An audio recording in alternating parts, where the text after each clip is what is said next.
A couple of videos I've made in the past on my channel try to pick out a house that may not receive much attention in the blogosphere or YouTube or on Facebook groups, and try to give it some of its much deserved spotlight. And this is going to be one of those videos. The house, as you can tell from the name of the video, is the house of DSH Perfumes. And it is run by Dawn Spencer Hurwitz. For whatever reason, I had seen Dawn's site before and sort of slobbered all over it. It looked fabulous, but for whatever reason, had never ended up ordering any samples. Well, the other day, I saw a friend of mine reviewing some of her stuff, and I thought, well, maybe now's the time to actually, get my hands on a few of those samples. What she sent me was absolutely incredibly generous. Dawn, I hope you get a chance to watch this. Your generosity was very, very appreciated, and I had many, many, many hours of fun going through those samples that you sent me, and I still smell them. Just, rub some on my hand and, have a few hours of aromatherapy all to myself. But she told me, if you wanted to review them, maybe just, you don't have to talk about all 25 of them, because that might get a little, redundant. But pick, maybe 5 or 10 that you really love and talk about them. I was like, okay, I can do that.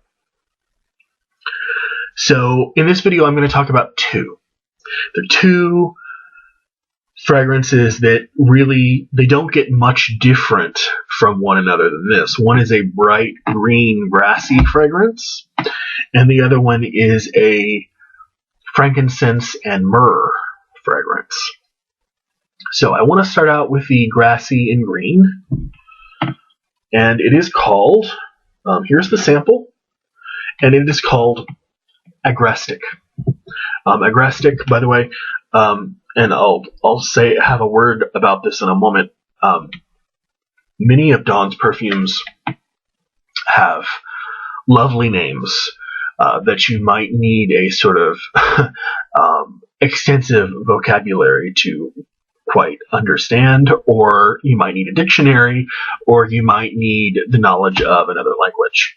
So, but she also has really cheeky names, to some English language cheeky names, which I really love. But let me tell you a little bit about Agrestic, and then I'll move on and tell you about the other one. I'm going to do both in this one video.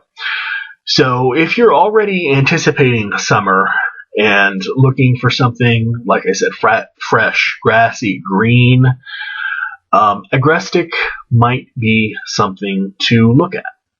Agrestic is a word in the English language that means rural, of the countryside, not urban or suburban, basically rustic, right? And what better word could you use for a green? I mean, I'm not sure the camera was really picking that up, but it is like a pale jade color. It's beautiful and perfectly reflects what the scent is all about too. So like I said, fresh, grassy, green, verdant. It's like the smell of freshly cut grass distilled into a phial. Just with maybe the faintest hint of something floral. And yes, there's even a cannabis chord included because, like I said, Dawn is cheeky like that. In fact, this is one of the 4 scents that she released, which were all inspired by the 2014 court decisions to legalize marijuana in her home state of Colorado. The other 3 are Rocky Mountain High, I Love You, Mary Jane, and The Greenhouse. See, I told you she was funny. So nice to see someone that has a sense of humor about what they do. Some of the notes in Agrestic, in no particular order, include bergamot, Brazilian vetiver, the cannabis accord, coumarin, cypress, grandiflorum jasmine, oak moss, guaiac wood, hay absolute, hemp, lavender and lavender absolute, laetrix, sandalwood, grapefruit, and tomato leaf. Dawn's website describes Agrestic as, quote, a twist on the modern fougere that features hay and a cannabis heart, of course. To be honest, I would have never identified it as a fougere because I don't get any lavender from it. But I get a lot of the other things. I get vetiver, cypress, hay, hemp, sandalwood, the barest, faintest hint of grapefruit at the top, and tomato leaf, which is that, really at the heart of that wonderful sort of edible greenness. At the very top, I also get I had a hard time sort of pinning down the word, but I think it's a vinyl-like or an acrylic rubber-y note, which I initially thought to be out of place, and I'll explain why it's actually not out of place in a second. But within a few minutes, that goes away, and you're left with, for the rest of the life of the fragrance, and it is quite a long life. I mean, we're talking 6 or 7 hours for a grass-based, fresh-smelling fragrance. That's more than suitable in my eyes. Basically a freshly mowed grassy lawn with terpene accords. Terpene accords being the aroma chemicals that give pot its distinctive smell, that sort of resinous, dark smell. That sort of smell that makes you wonder, what's growing in the back of your shed.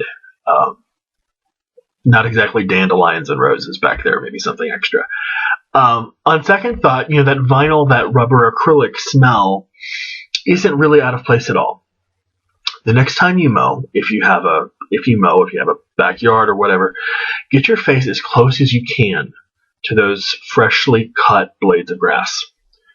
The smell only seems fresh from a few inches away, but if you get your nose right up in it, it has the exact same scent that she puts at the top, which comes off to me as like almost rubbery and astringent.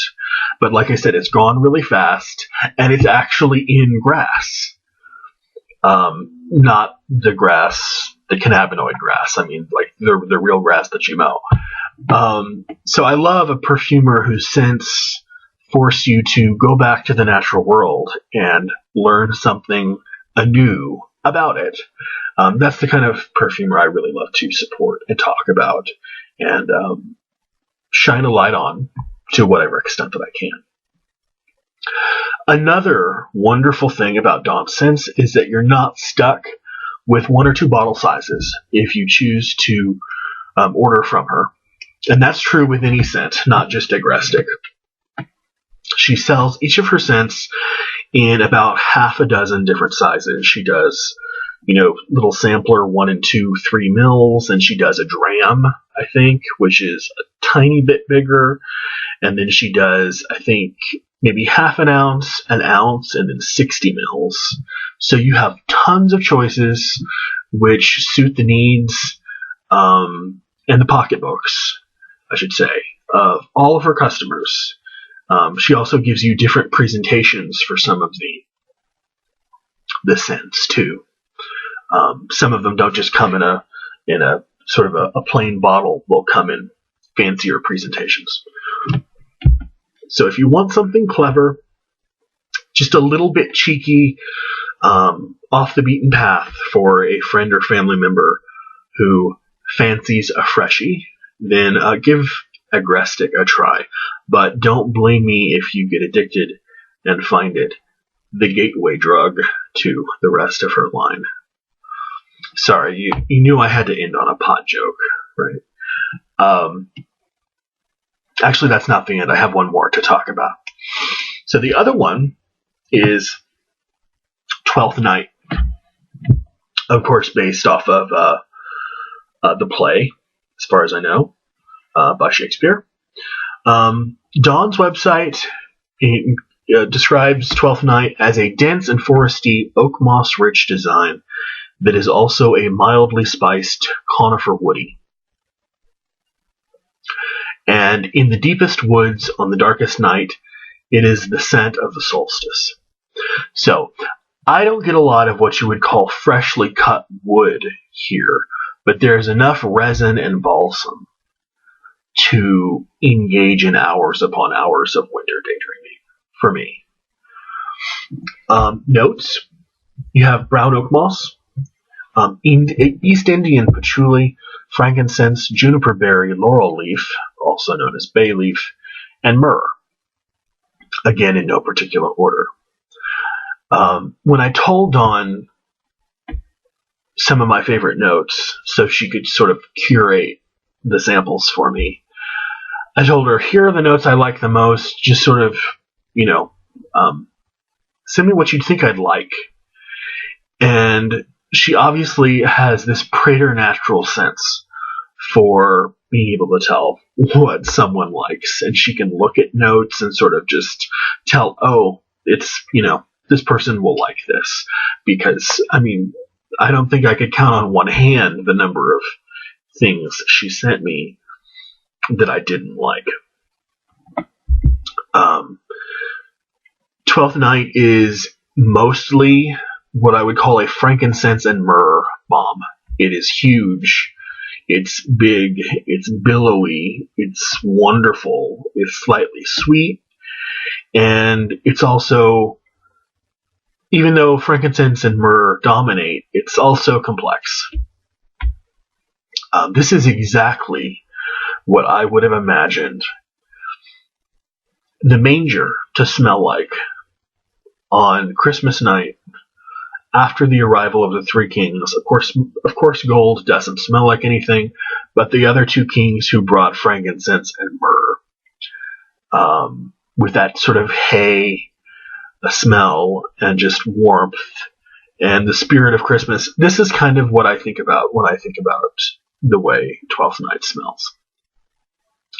It also smells just really, really expensive.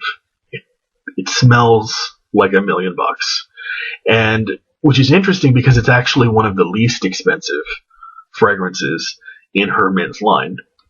And the men's line is much more extensive than you might think. She has maybe 30 or 40 fragrances for men, and then many, many for women as well. So it's really a website you can get lost in. What makes Twelfth Night so good is, as if there needed to be anything else, was that it comes in a variety of different products. There's a body lotion, there's a body oil, and there's an organic shea butter lotion. I just sort of get the picture of, this cold, cold winter night, taking this hot, hot bath, getting out, and just covering yourself with shea butter that smells like Twelfth Night. That's my idea of luxury right there. I hope this message in this video finds everyone well, and especially finds Dawn well. Again, thank you so much for your generosity. These are not the only 2 cents I will be talking about, but I'm running up to 14 minutes now, and obviously I'm going to stop this. Look out for more videos in the future, and I will certainly let you know when I post them. Take care, everyone. Bye.